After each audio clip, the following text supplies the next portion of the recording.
So today I am going to talk about child sexual abuse, stepping up recognition and response. As Dr. Divya has already given a very nice keynote address, and she has made my job very easy.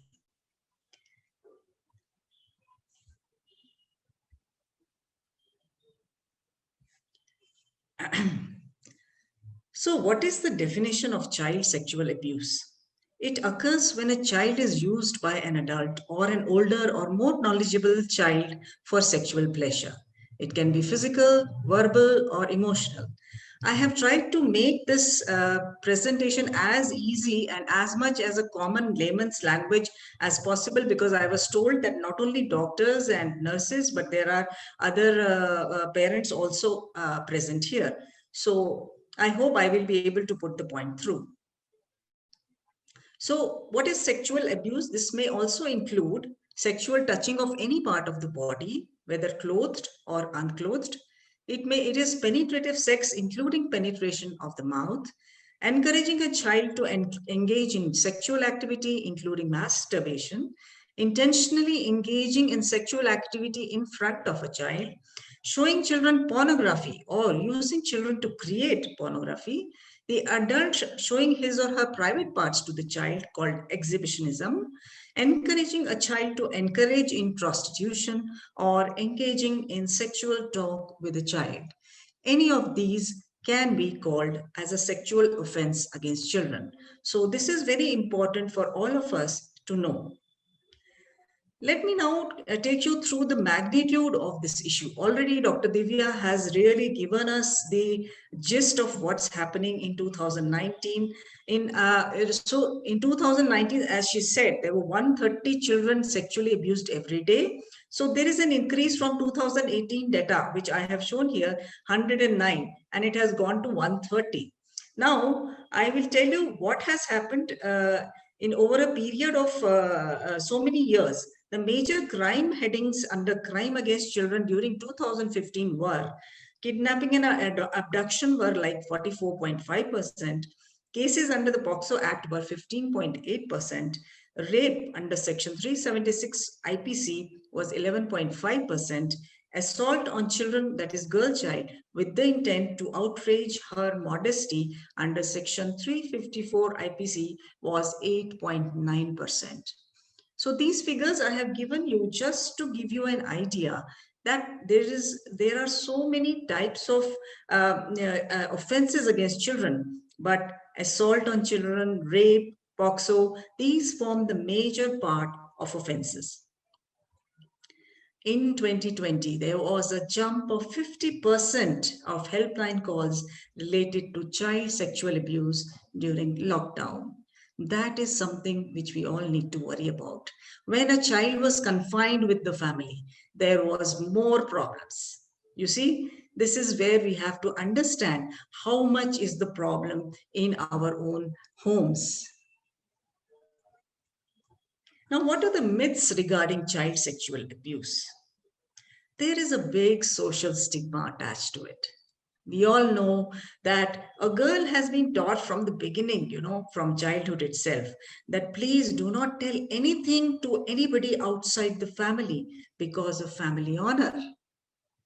And even if the child has got so many problems inside the home because of a mother teaching this to her daughter, she doesn't speak out. She remains a mute victim. We have to remove this social stigma. Other things. In child sexual abuse in Indian context, there are very many myths. First of all, everybody thinks it happens only in poor communities. But no, we have seen now, after having so much data collected with us, even in India, that it happens also and more so in rich communities. Girls must have done something to attract the abuse. Recently, there was a newspaper reading also. There was a lot of news that one lady told one girl that you were wearing such small clothes. So why the men will get, aroused? Why did you do that? So basically, the onus is put on the girl. But is that right? This is a myth. Boys cannot be abused. That's what we all think. But our data shows differently. boys are equally at risk. Please believe me, the data has shown us that. Sexual abuse done only by strangers and not by family members. This is totally a myth, as Dr. Divya also said. Almost 95% cases of sexual abuse are by family members, by friends, or parents' friends, or relatives, or known persons. So, this is a myth. Why children are targets? Why are they perfect victims? There are very many reasons. Most important ones here I am enumerating. One is they are very vulnerable. Obviously, the children are dependent. They trust their caretakers to 100%. They have no other alternative. So obviously, they are vulnerable by that trusted person. Easily persuaded to cooperate. They can be told, oh, this is a game. I have seen cases in which the child has been told, this is just a game. Let's do it. And they are easily persuaded. For example, giving chocolate to a child can make them do anything. They are also too ashamed to talk about it. Sometimes a child is made to feel that everything is happening because of himself. Instead of being a victim, they become the cause. There are many, some children are also tempted to get some toys. They want to get big toys, which the parents are refusing to get.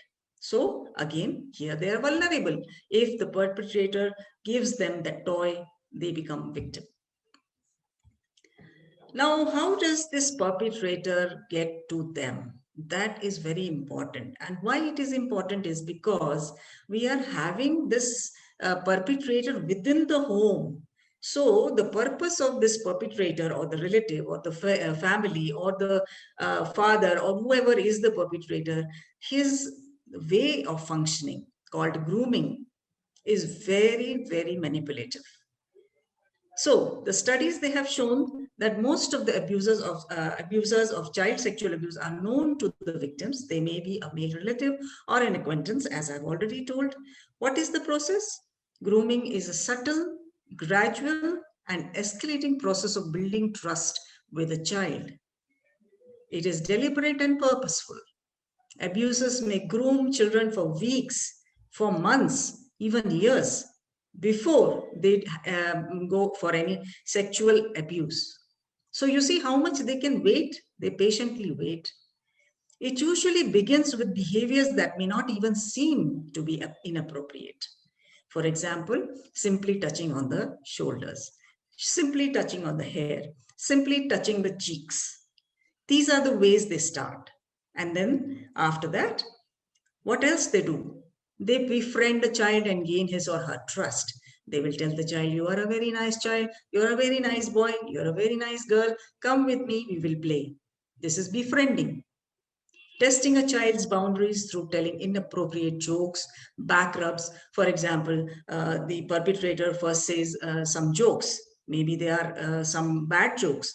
The child understands but may respond. And what is the response? Either the child gets angry, then the perpetrator will not go any further with this child. But if the child laughs or if the child shows encouraging signs, then the perpetrator also feels that this child can be victimized. He will go for back rubs. He will go for tickling, sexual games, moving, and then he moves on to, accidental sexual touching. That means he's touching the cheek and then suddenly he touches the lips saying, oh, sorry, I touched accidentally. These are the ways of grooming. Manipulating the child to not tell anybody about what is happening. Either they will say it's a game, or they will say, if you tell, they threaten the child that if you say so, I will do something wrong with your family, or I will do something to you. So these are the ways to stop them from telling their trusted parents. The abuser may use a child's fear. He may use his embarrassment. He may use guilt about what has happened. Sometimes the abuser uses bribery, threats, coercion, as I've already explained. Confusing the child into feeling responsible for the abuse, as Dr. Divya also explained, I think that made my job easy. Now, there is something called child sexual abuse accommodation syndrome, which is very much rampant in our society. especially in India. What is it? It is comprising of the following. I will describe one by one. One is secrecy. Usually, what happens if father or any grandfather or anybody is doing some kind of child sexual abuse, it is kept as a secret. Why? Because they want to maintain family honor.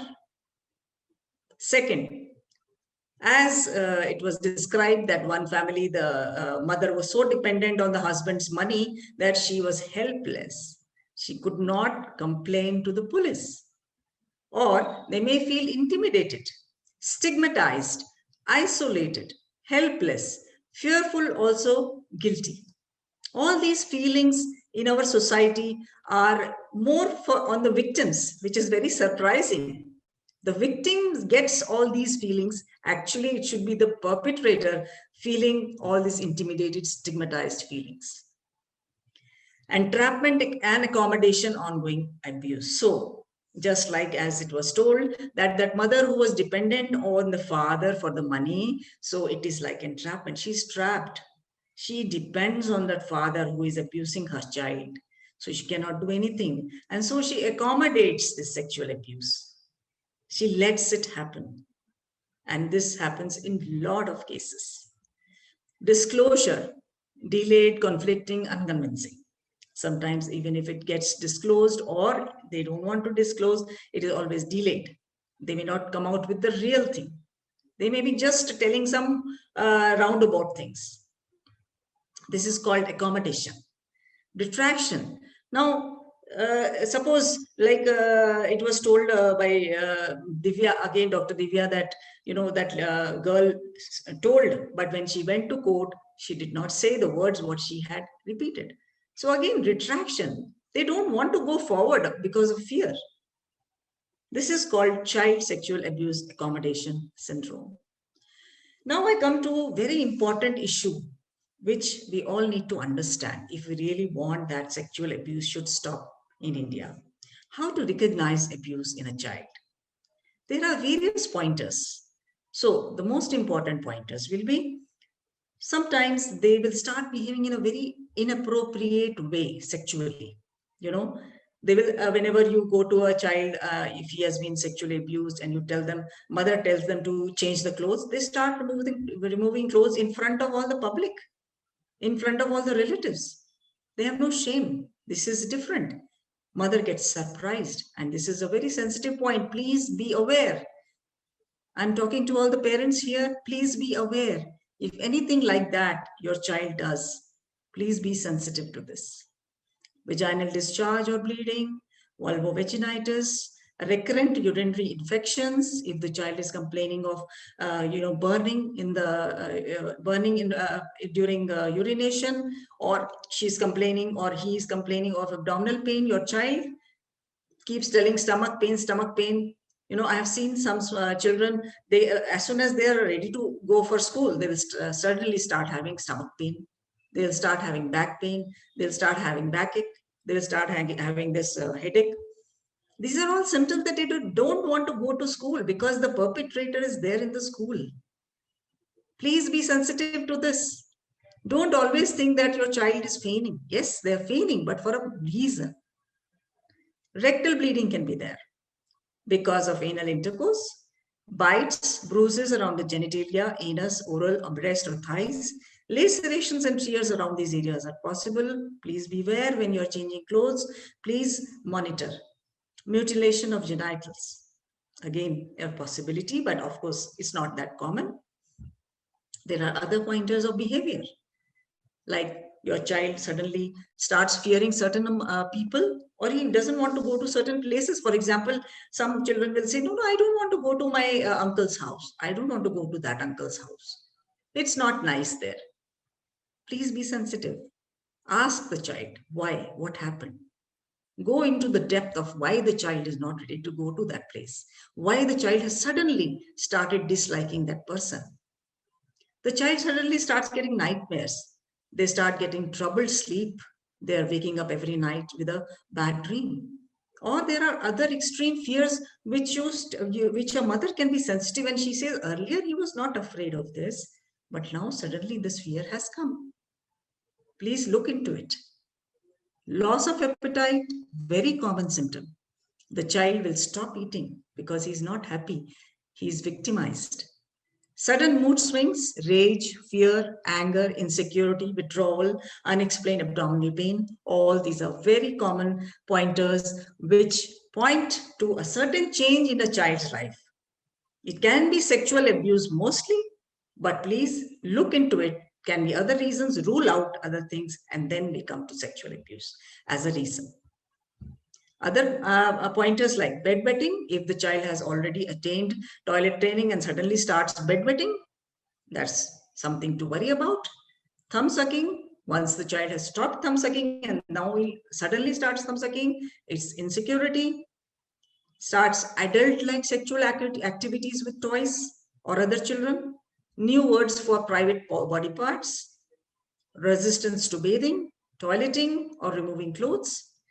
The child starts crying. As soon as the mother starts removing the clothes, the child starts crying and mother is surprised. She has been doing and giving baths to this child for such a long time, and today this child is not ready to remove clothes in front of her. That is surprising. And that is the pointer. Inconsistency in history. Complaints not correlating with physical findings. Previous or repeated similar injuries. For example, injury on the thighs or something like that, if they are repeatedly there, if there is repeated injury to the private parts, this is a pointer.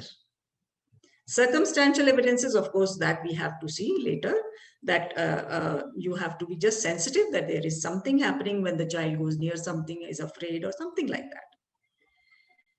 Now, what are the outcomes in the child? We have, so I have finished with the part when it's the parents' role to detect the sexual abuse and to be sensitive about the changes which are to be noticed in the child if we want to discover or recognize sexual abuse in our children. But what are the outcomes in the child? How is the child affected? That is again a very important issue. The child starts blaming himself in some cases. There is extreme distress. Imagine a child being raped by her father.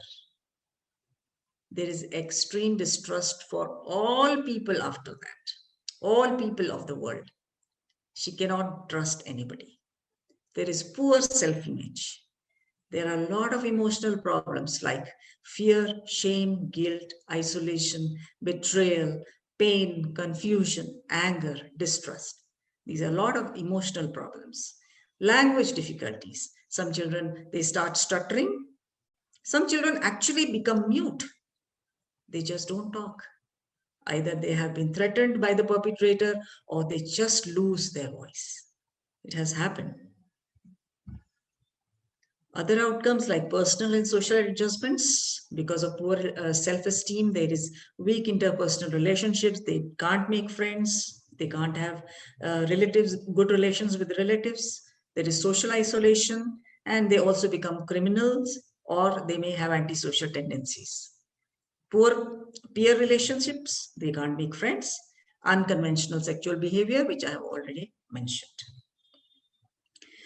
Now let us come to the response part. We have done enough of recognition. I have given enough of pointers how to recognize sexual abuse in any child at home or outside.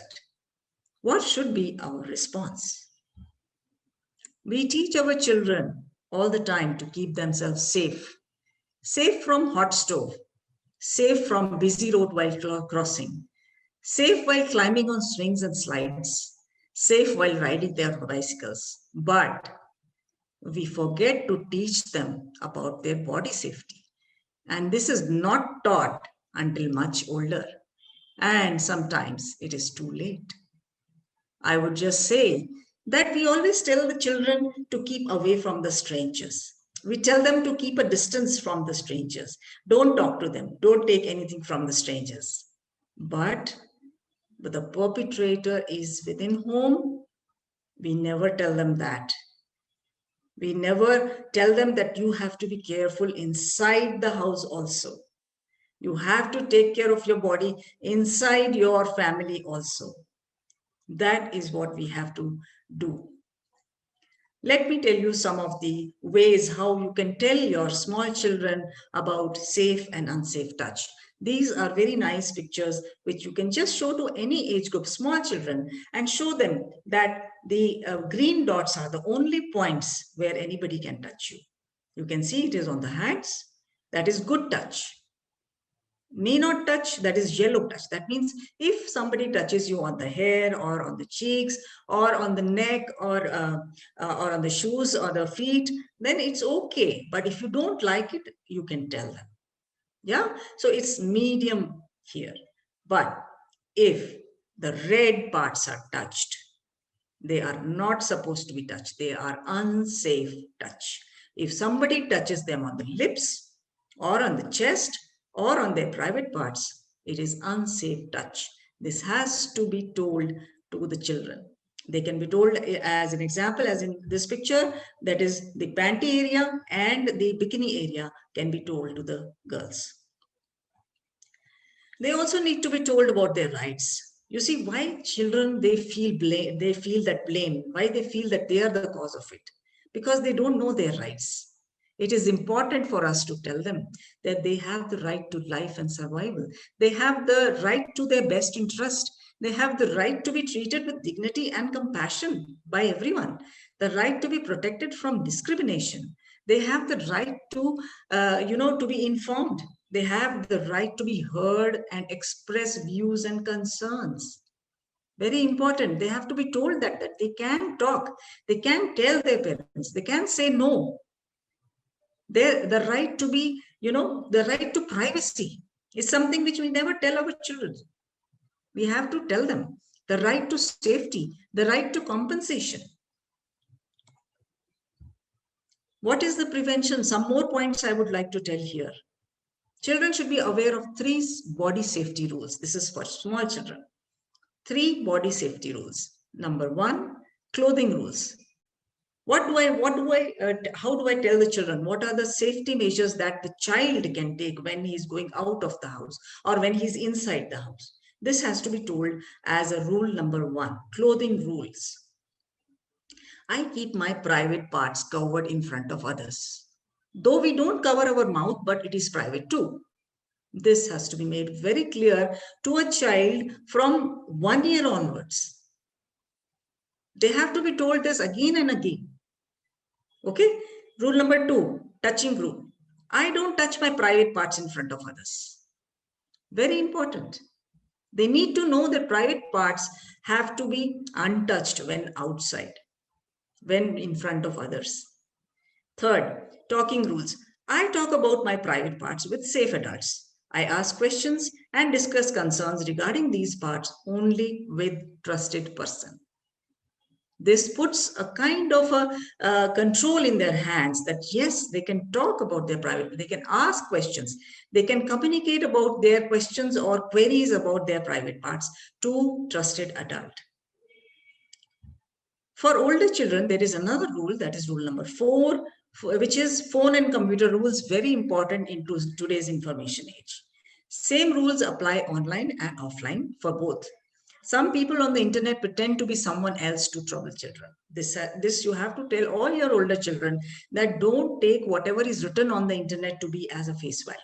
Some people, they pretend to be something. Some even males can pretend to be females on the internet. It is important to be safe and respectful on the internet too, not only on the road or at school.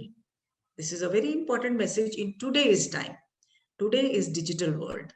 Everything is happening online or offline, and we have to make sure that this online and offline roads are also safe for our children. Do not give your name, address, school name, password to a person you do not know, even on the internet. We always tell our child, okay, don't give your name or address or anything to any stranger on the road. But now you have to tell them not only on the road, but if you go on the internet and if somebody asks you, where do you live, or where is your home, who all are there in your family, please do not tell until and unless it is a friend you know otherwise. So this is a very important rule for today's digital world. Lastly, but this is a very important rule which without any reason we are not able to understand. It doesn't get internalized. So we have to keep on repeating this in front of our children. All the things that we say or share, photos, videos online, will stay online forever, and everybody can see them forever. This is called digital prints. So once you have written something about yourself, or once you have put a photo of yourself on the digital world or internet, online or offline, it stays there forever and anybody can see it. This has to be told to your children again and again. The last thing that which we again have to tell them, as I have also mentioned, that right to privacy, right to tell somebody. If someone breaks personal body safety, suppose children have broken that personal safety, 4 rules of that, then still you have to teach them that you can say no. I can say no. That is very important. I can say no to that person.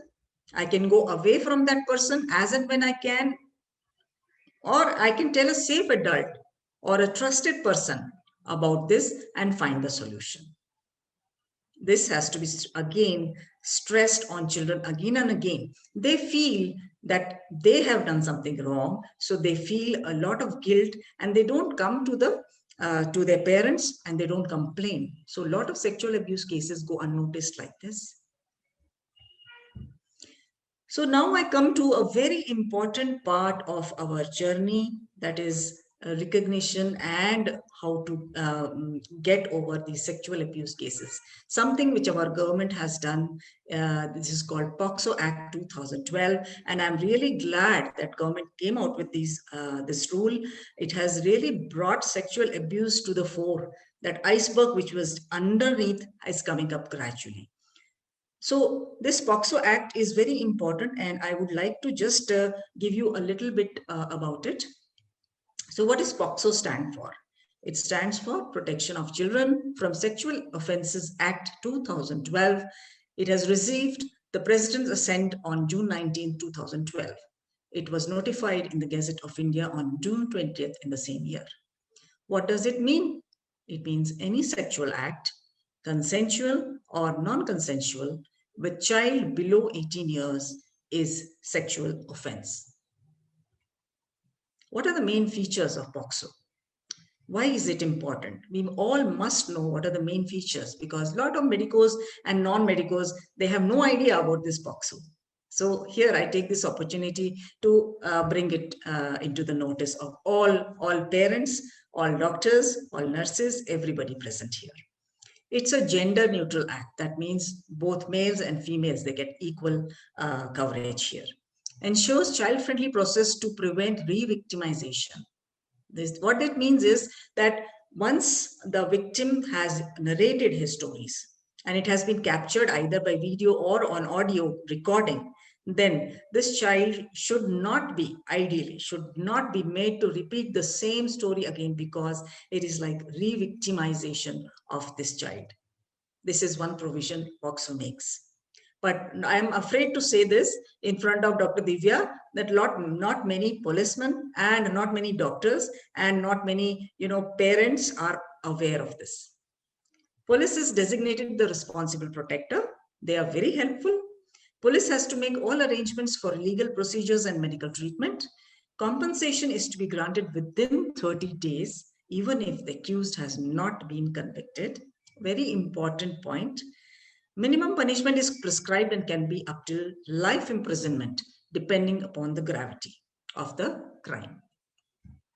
Other main features: reporting to SJPU, which is Special Juvenile Police Unit or local police, is mandatory for any person, medical or non-medical. Here, I would like to take a little time off and tell you that if you are a neighbor and you are sensing that in the next house there is something going on, some sexual abuse is going on and a child is getting sexual abuse, you are liable to go to a local police and report. It is mandatory. You cannot wash your hands off. It will be very helpful if everybody knows about this rule. Okay. And in case of non-reporting and false reporting, the punishment is 6 months or 1 year with fine. Punishment for abetment, supporting, encouraging the act is equal to the offense being done in person. Again, a very important issue, that if you just support that mother who is just hiding the fact of child sexual abuse in her house, if you're supporting that mother in hiding that fact, you are equally liable and equal punishment can be given to you. Onus lies on the accused to prove himself not guilty, and there is zero tolerance to offenders. So earlier it was on the victim to prove that they had a crime and they had to prove the crime. But now the onus is on the perpetrator to prove that they are innocent. So here again, it is a very victim-friendly law. It is a very victim-friendly act, POXO Act. The state governments, the child welfare committees, the police, the special courts, all other government functionaries, as well as non-government functionary organizations, that is NGOs, and all professionals and experts assisting the child at the trial and pre-trial stages are bound to abide by all these principles. This is called juvenile justice. The police personnel, they receive a report of sexual abuse of a child and they are given the responsibility of making urgent arrangements for the care and protection of the child. For example, emergency medical treatment for the child has to be arranged. Then the child has to be placed in a shelter home, and then they have to bring the matter in front of the Child Welfare Committee and special courts within 24 hours. It is also, the POXO Act also says that it is the obligation of media, studios, hotels, photographic facilities, hospitals, clubs, etc., to immediately provide information about the use of any material which is sexually exploitative of the child to the special juvenile police units or to the local police. I am helping Dr. Divya, so everybody knows that reporting has to be done to the local police station. The Act says that no person shall incur any liability, whether civil or criminal, for giving the information in good faith. That is a very nice statement. People don't need to be afraid of giving out information. It's really great. It's really nice to have such statements in an Act. Now, how do the recording of the statement of the child? As I mentioned, that this POXO Act is a very victim-friendly act. And so the statement of the child shall be recorded by a woman police officer, not below the rank of a sub-inspector, at a place where the child is comfortable, whether it is residence or some other place where the child is comfortable. And the police officer should not be in a uniform, should not allow contact of the child with the accused, or the identity of the child should be protected from any public or media. They cannot take any photos and give to the media. This is very important. Statement can also be recorded with the district magistrate. What is the medical examination of a child in emergency medical care in a case of sexual abuse? Because it is very important. The circumstantial evidence that time are very important.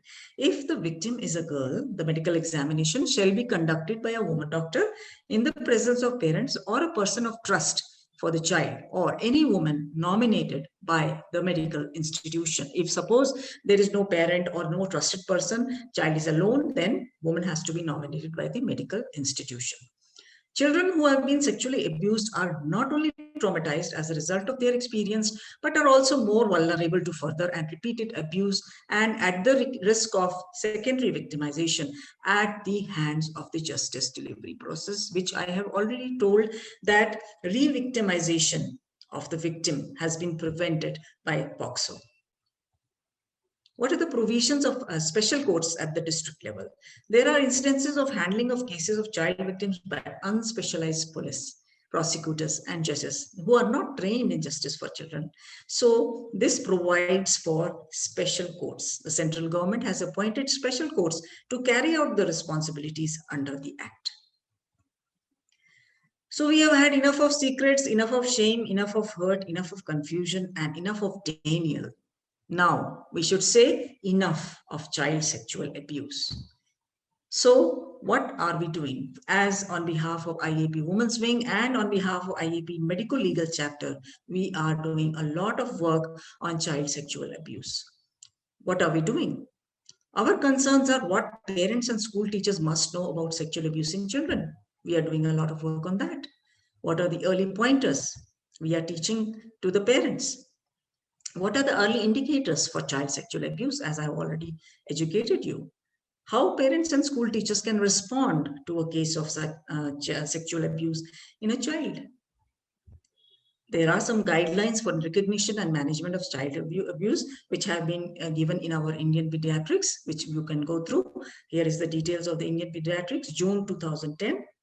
Pediatricians are usually the first point of contact for children with the health system. So the guidelines for pediatricians are very clear, and they should assess the suspected harm with the same thoroughness and attention as they do for life-threatening condition, because any case of sexual offense has to be treated as a medico-legal emergency.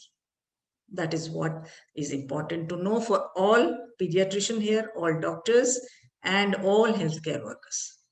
Pediatricians should believe, support, reassure, and treat and ensure rehabilitation of victims of child abuse, keeping the best interest of the child as the primary goal. I would just end my talk now with a little take-home message for all those present here. As pediatrician, we have to educate and bring awareness about child sexual abuse. As parents and teachers, be sensitive to any physical or behavioral changes in a child. As a society, stop the stigma and be open to changes as regards to child sexual offenses. Let's be open as a society.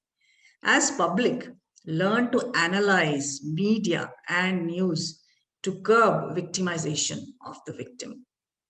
Today's it's a world of social media, and social media can cause World War III. So please, as a public, it is our responsibility not to believe in anything that is written on social media. That's all for today. Thank you so much.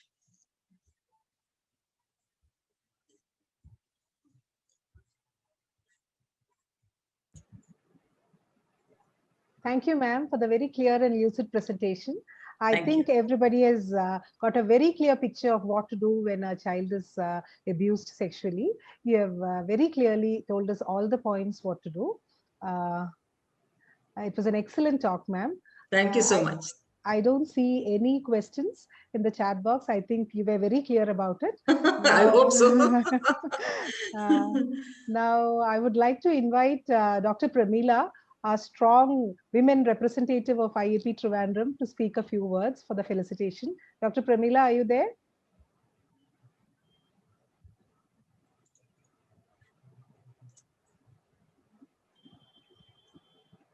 Pramila, please unmute yourself.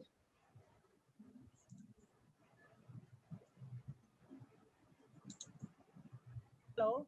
Yeah, now audible. You can speak. Okay. Yeah, Sonia ma'am, it was an excellent presentation. Thank you so much. Word by word, I was listening to it. Yeah. So care of girl child, it's very important. Exactly like you said, like right from the beginning, girls and boys. What I would suggest is, my opinion is, like, girls and boys, they should grow up together, respecting each other right from the beginning. And where do they learn this? They'll learn this from the family, basically. Absolutely. So, yeah. If a father cares the mother, that itself shows the boy knows that, okay, yeah, a boy or girl, both, they know how to respect each other. So it has to start from there. And when it comes to empowering a girl child, what I feel is, like, empowerment of the health is more important. Nutrition, vaccination, right from everything. Empowerment is just not making them, just being powerful. Rather than that, taking care of yourself, taking care of self has also to be taught. Taking adequate nutrition, then the vaccination has to be regular. They have to be good in whatever they do, and that positive energy has to be there. That's what I feel. I don't have to add anything much because everything has been covered in all the topics. Excellent session by all of you. Andrew, thank you for that 1 minute given to me. Thank you very much. Thank you. Thank you, Dr. Pramila. Now we have with us the Vice President of IAP Trivandrum, Dr. Meena Krishnan, for the felicitation. Dr. Meena, over to you.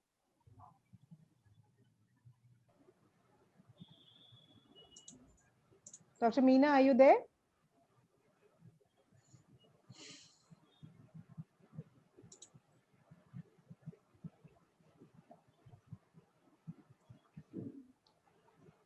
If Dr. Meena has left, I would invite Dr. Bindusha, the Joint Secretary of IAP Trivandrum. I think she's not there. Okay, now I would. Madam, I think our community medicine chief, Dr. Indu Madam, is in the okay. audit. And can you please request you to? Okay, Thanks, Dr. Indu Madam, the Chief of Social and Preventive Medicine. Madam, could you please unmute yourself and speak, ma'am?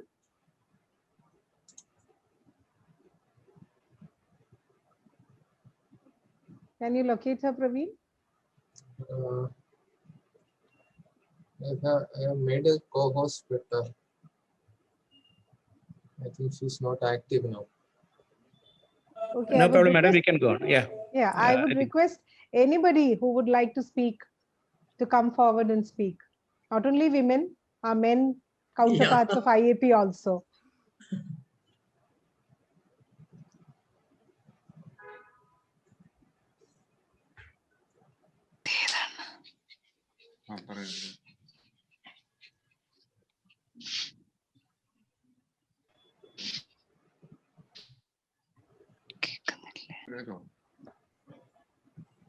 Yes, please.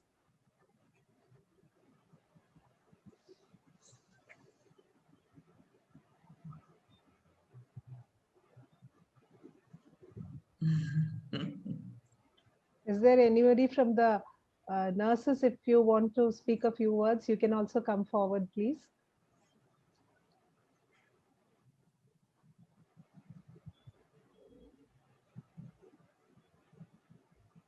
If nobody is willing, I think we can go to a vote of thanks. I invite Dr. Praveen. Hello. Anju madam. Yeah. Indu madam has just joined, madam. Indu madam, please. Indu madam, please. We are listening, ma'am. Yeah. Indu. Pramila, Sandur sir, Lila Kailas madam, Rias, Anju, everyone. It was a wonderful evening listening to the dignitaries, Divya and Dr. Sonia, and I really appreciate there is a lot of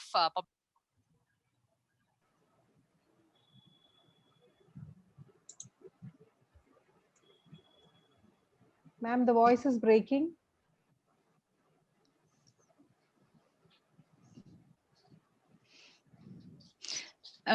Dr. Pramila, can you hear me now? Yeah, yes. Now you're audible, ma'am. Yeah, we really appreciate the kind of commitment from the Indian Academy of Pediatrics and general common causes, whether it be immunization, growth monitoring, low birth weight, general issues. So this is not a new area, but we really it's really heartening to know that the Academy of definitely pediatricians do have a defined, definite. I think it's a tremendous role that both academic pediatricians and practicing pediatricians have in prevention. I mean, primary, secondary, and tertiary levels of prevention. So it's really heartening, and congratulations to IAP, and we look forward to definitely major changes in the societal perceptions and the way mothers, everyone sees the problem, and definitely at the intervention level. Thank you very much. Congratulations. Thank you. Meena Krishnan has joined. Dr. Meena?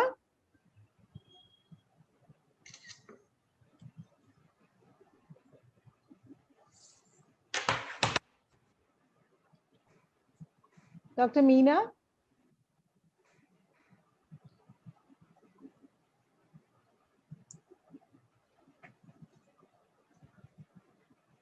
I think it's dinner time, no? Dr. Meena, are you there?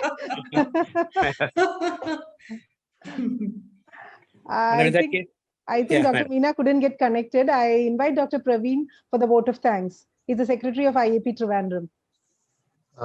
Thank you, Anju madam. On behalf of IAP Thiruvananthapuram, I extend a very hearty vote of thanks to all of you, both the speakers and the attendees, for making this a very wonderful program. A big thank you to Dr. Divya Gopinath IPS for attending and sharing your knowledge. Secondly, I would like to share or thanks to Dr. Sonia Kanitkar madam for delivering a very, very excellent talk, clearing all our doubts regarding the topic. Next, I like to extend my thanks to our dearest Lalita madam, Elizabeth madam, TPJ sir, Joni sir, then our dearest Dr. Karthika, who has made a very wonderful video along with her wonderful song, and Dr. Pramila, Dr. Indu madam. Then we have two Anjus, Dr. Anju Deepak, who has moderated the session, and Dr. Anju Kanmani, our joint secretary, who has coordinated all this program, making it very wonderful. And also very thank you to all the participants for attending this Zoom program. And thank you all. Thank you.